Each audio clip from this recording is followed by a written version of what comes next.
നമസ്കാരം, പുതിയൊരു വീഡിയോയിലേക്ക് എല്ലാവർക്കും സ്വാഗതം. ഒരു സിനിമ ഇറങ്ങിയാൽ മതി, പിന്നെന്ന് പറഞ്ഞാൽ അതിൻ്റെ അകത്തുള്ള നടീനടന്മാരുടെ തള്ള് എന്ന് പറഞ്ഞ ഒരു ഒന്നൊന്നര തള്ള് തന്നെയായിരിക്കും. ഇപ്പം ആശകൾ 1000 എന്ന് പറയുന്ന ജയറാമിൻ്റെ ഒരു സിനിമ ഇറങ്ങിയിട്ടുണ്ട്. അതിൻ്റെ അകത്തെ നായിക ആശാ ശരത്താണ്. ആശാ ശരത്തിൻ്റെ തള്ളിനെ പറ്റിയിട്ടാണ് ഇന്ന് എനിക്ക് പറയാനുള്ളത്. ആശ ആദ്യമായി തള്ളിയത് ഇതാണ്: കമലദളത്തിലെ മോനിഷയുടെ റോളിലേക്ക് എന്നെ വിളിക്കുന്നത് ജയറാമേട്ടനാണ്, ആശാ ശരത്ത് എന്ന് പറഞ്ഞിട്ട് ആദ്യത്തെ ഒരു തള്ളു കൊടുത്തിരിക്കുകയാണ്. ഒരു കാര്യം നിങ്ങളോട് പറയാം, അതായത് എല്ലാവരെയും വിളിക്കുന്ന കൂട്ടത്തിൽ ഡാൻസ് നല്ല രീതിയിൽ അറിയുന്ന ഒരു കുട്ടിയെ വേണമെന്ന് പറഞ്ഞപ്പോഴേ ആശാ ശരത്തിനെ വിളിച്ചു എന്നുള്ളത് നേരാണ്. പക്ഷേ ആശയുടെ അച്ഛന് സിനിമയിൽ അഭിനയിക്കുന്നതോ അങ്ങനെയൊന്നും ചെയ്യുന്നതോ പറയുന്നതോ ഒന്നും ഇഷ്ടമല്ലാത്തത് കൊണ്ടും അതുകൊണ്ട് ആശയുടെ അച്ഛൻ പറഞ്ഞു, മോളെ ആശയെ തൽക്കാലം ആ ആശയെ അങ്ങോട്ട് മാറ്റിവെച്ചേരെ, ഒരിക്കലും നിന്നെ ഞങ്ങൾ ഈ സിനിമയിലേക്ക് വിടില്ല എന്ന് പറയുകയും പിന്നീട് ശരത്ത് എന്ന് പറയുന്ന ഒരാളുമായിട്ട് വിവാഹം നടത്തി കൊടുക്കുകയും ചെയ്തു. പിന്നീട് ശരത്തിൻ്റെ കൂടെ നേരെ ദുബായിലേക്ക് പോയി എന്നാണ് ആശാ ശരത്ത് പലപ്പോഴും പറഞ്ഞിരിക്കുന്നത്.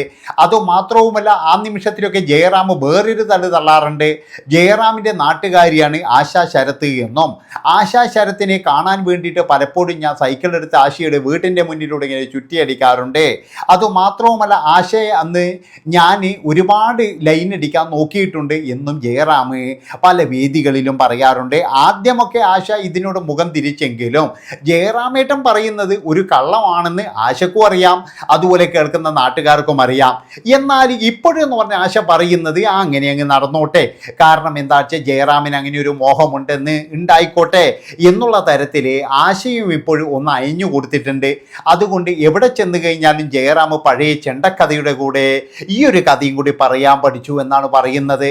അപ്പോൾ ആശയുമായിട്ട് പഴയ ലൈനുണ്ട് എന്നും അതുപോലെ തന്നെ ആശ ഇപ്പോഴും തള്ളിയ കമലദളത്തിലെ മോനിഷയുടെ റോളിലേക്ക് എന്നെ വിളിച്ചത് ജയറാമേട്ടനാണ് എന്നുള്ള പുതിയ തള്ള്. ഒരു കാര്യം ഞാൻ പറയാം, എൻ്റെ പൊന്നു മക്കളെ, ആശാ ശരത്താണ് മോനിഷയുടെ സ്ഥാനത്തെങ്കിൽ നിങ്ങൾ ആ പടത്തിൻ്റെ അവസ്ഥ ഒന്ന് ആലോചിച്ച് നോക്കിയാട്ടെ. ഞാൻ ഇന്ന് രാവിലെ മുതൽ വൈകുന്നേരം വരെ ചിന്തിച്ച അതാണ്. ആശാ ശരത്തിന് പകരം മോനിഷയ്ക്ക് പകരം ആശാ ശരത്താണെങ്കിൽ ആ ഒരു സിനിമയുടെ ഭാവവും അതുപോലെ തന്നെ ഇതൊക്കെ എന്താകുമായിരുന്നു? ഒരുപക്ഷെ എന്ന് പറഞ്ഞാൽ ആ സിനിമയുടെ തകർച്ചയ്ക്ക് തന്നെ കാരണമാകുമായിരുന്നു. അതുകൊണ്ട് തന്നെ എന്ന് പറഞ്ഞാൽ ആർക്കോ തോന്നി വേണ്ട, ആശയുടെ ഈ ആശയം കൊണ്ട് വരണ്ട, ഈ ആശയം കൊണ്ട് വന്നു കഴിഞ്ഞാൽ വലിയ പ്രശ്നമാകും എന്നുള്ളത് ആർക്കോ മനസ്സിലായതുകൊണ്ട് മാത്രമാണ് ആശയെ ആ റോളിൽ നിന്നും ഒഴിവാക്കിയത് എന്നാണ് ഇപ്പോഴും പറയുന്നത്. ഏതായാലും അടുത്ത ആശയുടെ തള്ള് ഉണ്ട്, ഈ തള്ളു കഴിഞ്ഞിട്ടില്ല, ഇനിയും ആശ തള്ളാനുണ്ട്. ഇപ്പോഴത്തെ ആശയുടെ തള്ളെന്താണെന്ന് വെച്ച് കഴിഞ്ഞാൽ, അതായത് നമ്മുടെ ഒരു സിനിമ ഉണ്ടായിരുന്നല്ലോ, ഒരു സീരിയൽ, അതായത് ആ സീരിയൽ അത് എന്നു കുങ്കുമപ്പൂവ് എന്ന് പറയുന്ന ഒരു സീരിയലിലാണ് നമ്മൾ ആശയെ ശരിക്കും പറഞ്ഞു കഴിഞ്ഞാൽ പരിചയപ്പെടുന്നത്. അതിനു മുമ്പേ ആശയെ ആർക്കും അങ്ങനെ അറിയില്ല. ആ സീരിയലിൽ 4500 രൂപയായിരുന്നു ഒരു ദിവസത്തെ പ്രതിഫലം.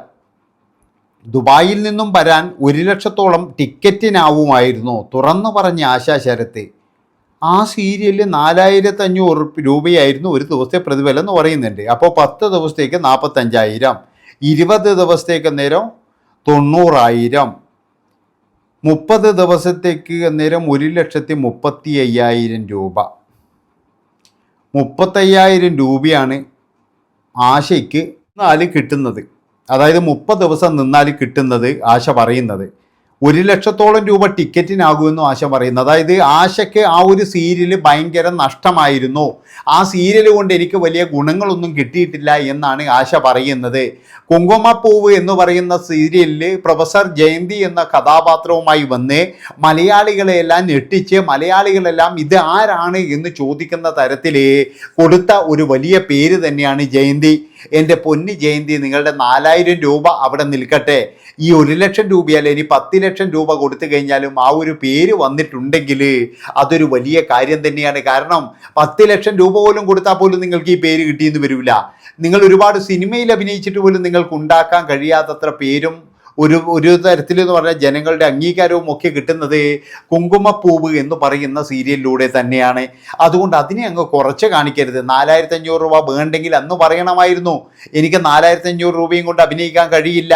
ഒരു കാര്യം ഞാൻ പറയാം, ഏതായാലും പ്രൊഫസർ ജയന്തി ആ ഒരു കാലഘട്ടത്തിൽ ഒരിക്കലും നഷ്ടക്കച്ചവടത്തിന് വേണ്ടിയിട്ട് ഈ സീരിയൽ വന്ന് ചെയ്യുമെന്ന് എനിക്ക് തോന്നുന്നില്ല. കൃത്യമായിട്ട് അവർ പേയ്മെൻറ്റും വാങ്ങിച്ചിട്ടുണ്ടാകും, കൃത്യമായിട്ട് ഫ്ലൈറ്റ് ടിക്കറ്റും വാങ്ങിച്ചിട്ടുണ്ടാകും. അതാണ് എനിക്ക് തോന്നിയിട്ടുള്ളത്. അല്ലാതെ നിങ്ങളൊന്ന് ആലോചിച്ച് നോക്ക്, കയ്യിൽ നിന്ന് പൈസ എടുത്ത് കൊടുത്തിട്ട് ആരെങ്കിലും ഇമാതിരി ഇതിന് വരുമോ? കയ്യിൽ നിന്നും പൈസ കൊടുത്തിട്ട് ആരെങ്കിലും ഇതിന് വരുമോ? ഒരിക്കലും വരത്തില്ല. കാരണം എന്താണെന്ന് വെച്ചാൽ അവർക്ക് കൃത്യമായിട്ട് പേയ്മെൻറ്റും കാര്യങ്ങളൊക്കെ കിട്ടിയാൽ മാത്രമേ അവർ വരികയുള്ളൂ. അല്ലാതെ എന്ന് പറഞ്ഞു കഴിഞ്ഞാൽ അവർക്ക് ഈ സീരിയലിൽ വന്ന് അഭിനയിക്കേണ്ട ഒരു കാര്യവും അന്നത്തെ ആ ഒരു സാഹചര്യത്തിലില്ല. അതാ അവർക്കാണെങ്കിൽ ദുബായിൽ ഇഷ്ടം പോലെ ഡാൻസ് സ്കൂളും കാര്യങ്ങളൊക്കെ ഉള്ളതാണ്. അവർ അത്യാവശ്യം പൈസ സമ്പാദിക്കുന്നതാണ്. അങ്ങനെ സമ്പാദിക്കുന്ന അവർ വന്നിട്ട് ഇപ്പോഴും പെട്ടെന്ന് തന്നെ എന്ന് പറഞ്ഞൊരു സീരിയൽ ചെയ്യേണ്ട ആവശ്യമുണ്ടോ? അതുമാത്രവുമല്ല, ആ സീരിയൽ വന്നതിൽ തുടർന്ന് പിന്നീട് ഒരുപാട് സിനിമകൾ അവർക്ക് വന്നിരുന്നു. പല സിനിമകളും അവർ ഒഴിവാക്കാനുള്ള കാരണം എന്താണെന്ന് വെച്ച് കഴിഞ്ഞാൽ അങ്ങനെ ഇങ്ങനെയുള്ള സിനിമകളിലൊന്നും അവർ അഭിനയിക്കുമായിരുന്നില്ല. അവർക്ക് കൃത്യമായിട്ടുള്ള റോളും കാര്യങ്ങളൊക്കെ കിട്ടിയാൽ മാത്രമേ അവർ അഭിനയിക്കുകയുള്ളൂ. കാരണം എന്താ വെച്ചാൽ അവരൊരു ഫാമിലിയാണ്. അതും മാത്രവുമല്ല അവരുടെ ഭർത്താവിനും അതുപോലെ മക്കൾക്കും എല്ലാം ഇഷ്ടപ്പെടണം.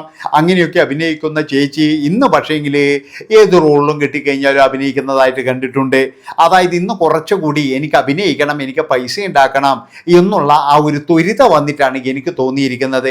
അതുകൊണ്ടാണ് ഞാൻ പറയുന്നത്, ആശകളായിരം പോലെയുള്ള സിനിമകൾ വരുമ്പോഴേ ചേച്ചി പല കഥകളും എടുത്ത് വെളിയിലിടുന്നത് ഇതിനു വേണ്ടിയിട്ടാണ്. ഇനി അങ്ങോട്ട് ചേച്ചി പറയുന്ന പല തള്ളുകളും നമ്മൾ കേൾക്കേണ്ടി വരും എന്നാണ് എനിക്ക് പറയാനുള്ളത്. ഒരു കാര്യം ഞാൻ നിങ്ങളോട് പറയാം, അതായത് ഇവരൊക്കെ ഇപ്പോഴും കുറച്ച് നല്ല രീതിയിൽ പെരുമാറാൻ ഇതൊക്കെ ചെയ്യുന്നുണ്ട്. ഒരുപാട് വർഷങ്ങൾക്ക് മുമ്പൊന്നും, അതായത് ഈ കുങ്കുമപ്പൂവ് അത് കഴിഞ്ഞുള്ള പല സിനിമകളും ഇറങ്ങിയിട്ടുണ്ട്. ആ സമയത്തൊക്കെ എന്ന് പറഞ്ഞാൽ കുറച്ച് അഹങ്കാരത്തോടെയുള്ള ചൊയ്യിലുള്ള സംസാരവും കാര്യങ്ങളൊക്കെ ആയിരുന്നു. അതിനൊക്കെ ഒരു മാറ്റങ്ങൾ ഇപ്പോഴും വന്നിട്ടുണ്ട്.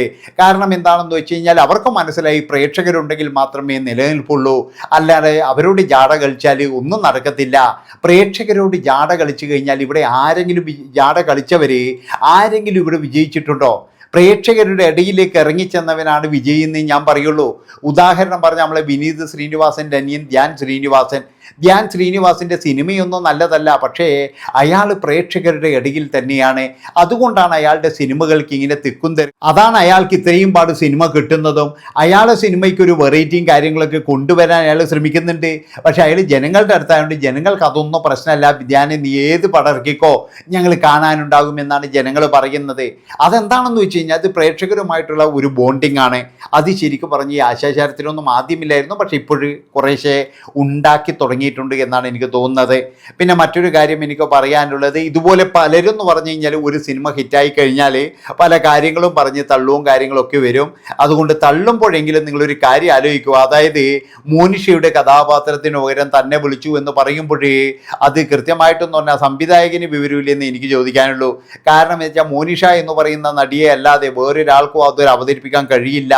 ആ ഒരു മോഹൻലാലോടുത്തുള്ള ഡാൻസും അതുപോലെ തന്നെ മോഹൻലാലിൻ്റെ കൂടെയുള്ള രംഗങ്ങളും കാര്യങ്ങളൊക്കെ കണ്ടു കഴിഞ്ഞാൽ നമുക്ക് മനസ്സിലാകും മോനിഷ എന്ന് പറയുന്ന നടി എത്ര വലുതാണ്, അവരെത്ര ഉയരത്തിലാണ് എന്നുള്ളത്. ഇത്രയും പറഞ്ഞുകൊണ്ട് ഈ ഒരു വീഡിയോ ഇവിടെ വെച്ച് വൈൻഡപ്പ് ചെയ്യാണ്. നന്ദി, നമസ്കാരം.